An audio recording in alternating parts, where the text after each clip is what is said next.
People always ask me, what is your favorite car? It's hard to pick a favorite car, but I do have a favorite car company, and that's McLaren. I heard that McLaren was building a new supercar. I knew it was going to be something special. In fact, so special, I got on a plane and went to England to take a look. This is exciting. I'm standing in one of the most ecology-minded car factories in the world, the McLaren Technical Center. This here is the very first McLaren, an Austin 7. This is Bruce McLaren's first car. You'd expect a Formula One facility or a sports car facility to be top secret and behind closed doors. But part of the philosophy of this building was complete transparency within the work environment. The front of the car, you'll see. This is the moment of truth. The first time, albeit on a screen, I get to see the new car. Then it's back downstairs to see the real thing. Well, almost. This is the final prototype, what they're calling the P11. Yeah, it's terrific. Oh, very impressive, yeah. Very, very impressive.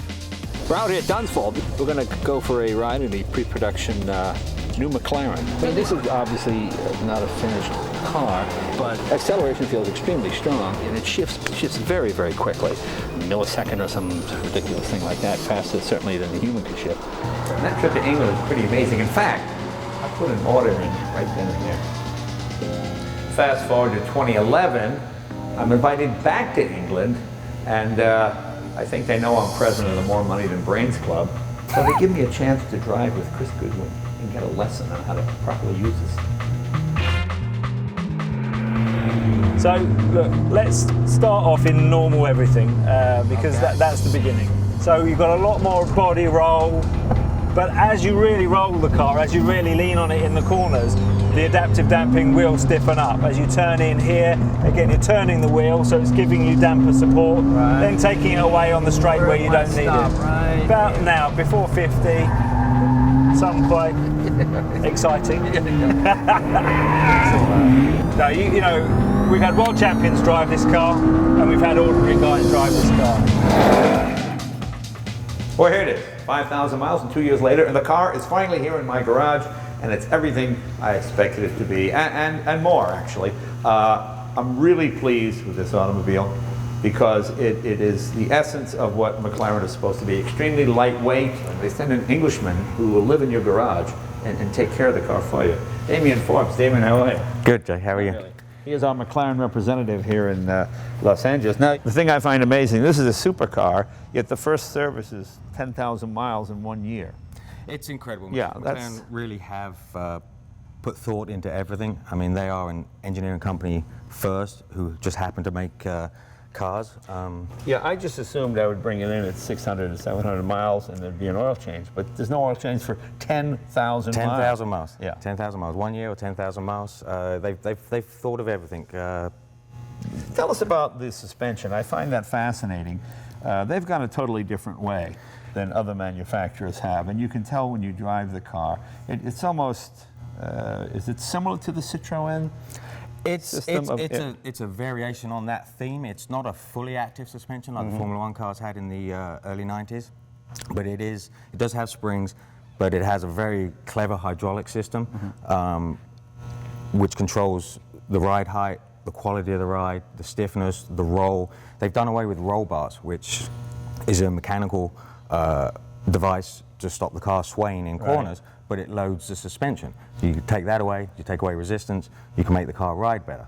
And as you said earlier, the way it changes when you move the active switch, you can feel it. This is the most dramatic, because most cars, when you go from comfort to traction, I don't know, it sounds like I can't feel a big difference. The fascinating thing with this car, and I don't know if you've experienced it, if you're sitting there with the car idling and you change the mode, you actually feel the car hunker down. Yeah, that's what it's really incredible. I did notice that. The exhaust gets a little louder, and you feel the car tighten up. It's almost as if, you know, like an animal getting ready to leap, the haunches just kind of go like that. You feel it get ready to pounce. Because even my wife, when we went for a ride in it, when I got on the freeway, I turned it to comfort, and she said, "Oh, this car ride's very nice," because she was expecting, this kind of, It is, and you mentioned earlier about the view out of the front of the car. It's like no other supercar. You can see where you're going. Right. You can see where the front of the car is.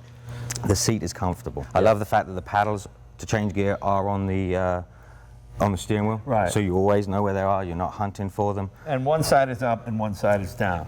Yeah. But it rocks just like the Formula One car. Yeah, So you yeah. can do either way. Yeah, and that's another nice thing when you go to shift this. When you touch the paddle, you just barely touch it, and you hear it set up the next gear. So it shifts. You can drive this car a lot faster than you can drive the F1.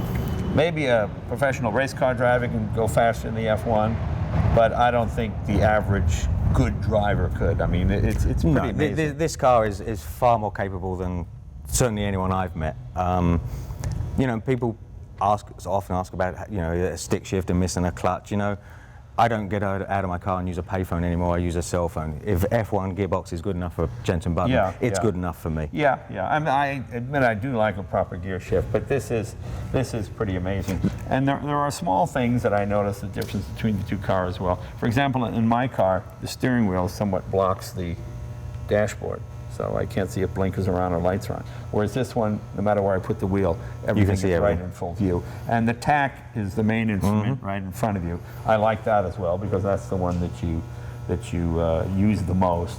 And I just like the simplicity of it. This is the lightest driving supercar I've ever driven. A lot of other supercars just feel heavy. I mean, you feel, you know, they're 3,800 pounds or 4,000 pounds. The way I describe it to people is, other brands of motor car, a supercar, make you feel fast. This car actually makes you fast because the car is so capable. It does so much for you. Yeah. Driving around some of the canyons up here, you know the roads. I almost find it's like threading a needle. The car is so stable, it's so smooth. This is the first supercar I've had that I can drive and park as a proper car. Yep. I've only had it a week or so, and I put 1,000 miles on it. Other cars, they're too low. I pull into a gas station, I'm scraping the bottom, or there's a lift kit. This has, McLarens have always had proper road clearance because they're meant to be driven on roads, not racetracks. And that is another key, I think, as well. And that's a very, very difficult thing, to make a car that sits low so it handles well, the aerodynamics work with the road well, but you can still drive right in and out of your driveway. Yeah, and the nice thing is the electronics don't overwhelm the car. Right. I mean, so many cars have now the digital dashboard, and there's just so much electronics in it. This has just what it needs. It has what it needs, exactly. And nothing more. I chose to get the non-electric seats, none of that nonsense. I wanted to keep the car as light as possible. And boy, you can really feel it on the road. You can really just drive it like this. I mean, it feels much like my early Lotus Elan in the lightness of it, except it's just got incredible amounts of power. And that's the other amazing thing, an engine that's making that much power, and it doesn't have any gas guzzle attacks. Yeah, that's the interesting thing. Here in America, you know, if a car gets less than, I'm not sure what the mileage is, you pay a huge gas guzzler tax. I took this on a road trip the other day. I had to go down to a place that was 70 miles each way, a total of 140 miles. I averaged 23.2 miles per gallon, and I wasn't racing down there, but I wasn't going slow. Right. I was moving pretty quickly and driving it the way the car is intended to be driven. Admittedly, highway speeds, not a lot of obviously accelerating, you're going to use more fuel, but at highway speeds was getting 23 miles per gallon, so that was pretty amazing. Well, here's the engine compartment. It's 3.8 liters. It's a V8, of course. Tell us, what else can you tell us about the motor? It's a, as you said, 3.8 liter V8 twin turbo.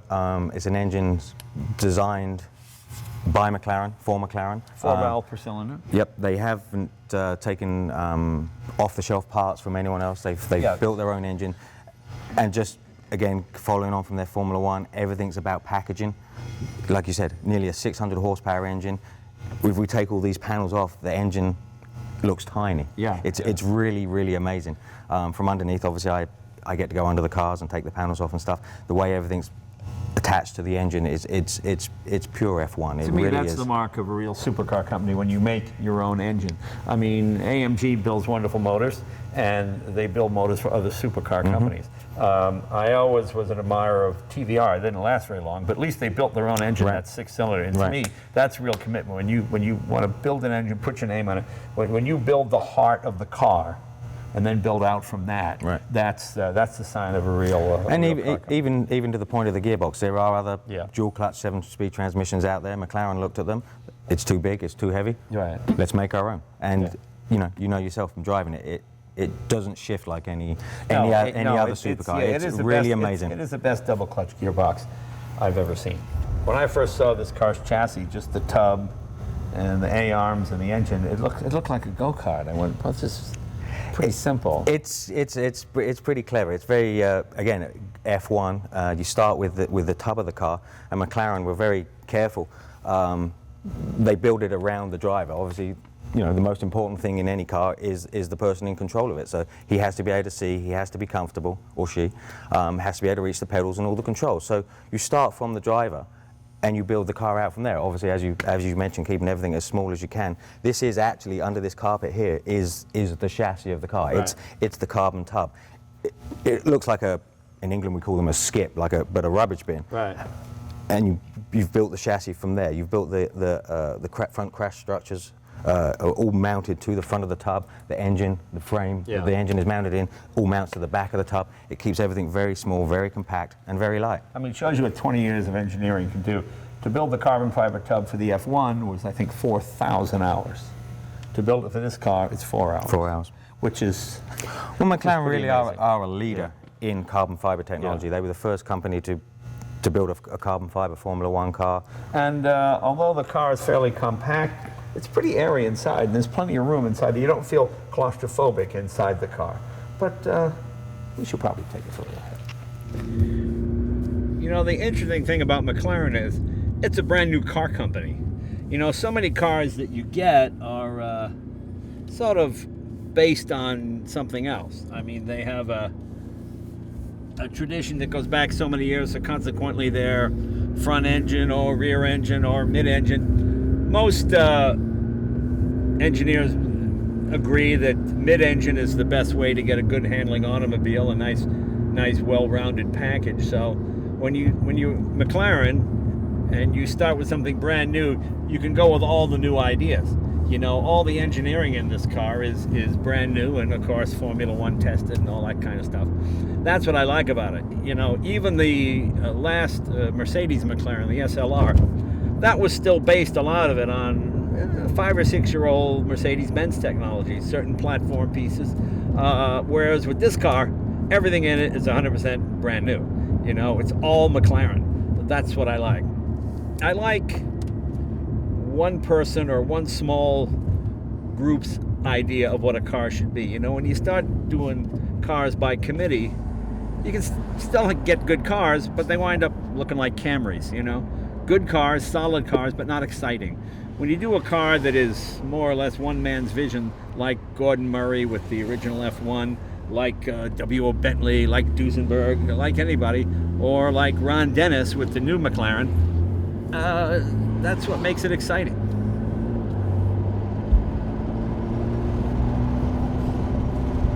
I like the fact that this car, the steering wheel area, the dashboard, very uncluttered. I'm not a big fan of these steering wheels with all sorts of buttons and switches. Put that over here. Let me just look straight ahead so I don't have to concentrate on anything else other than driving.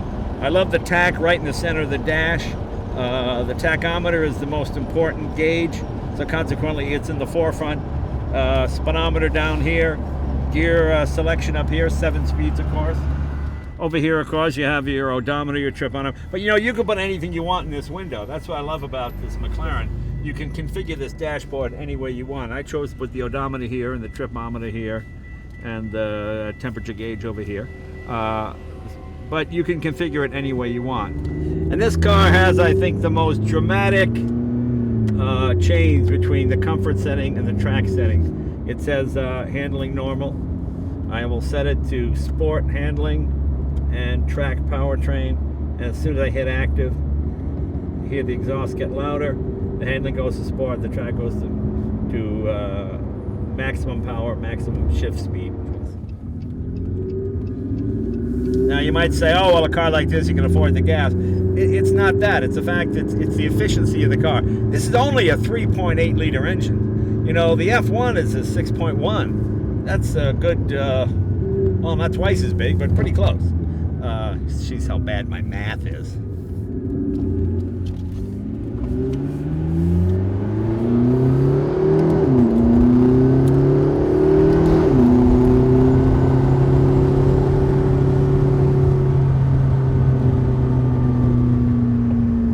It really is just a fantastic road car.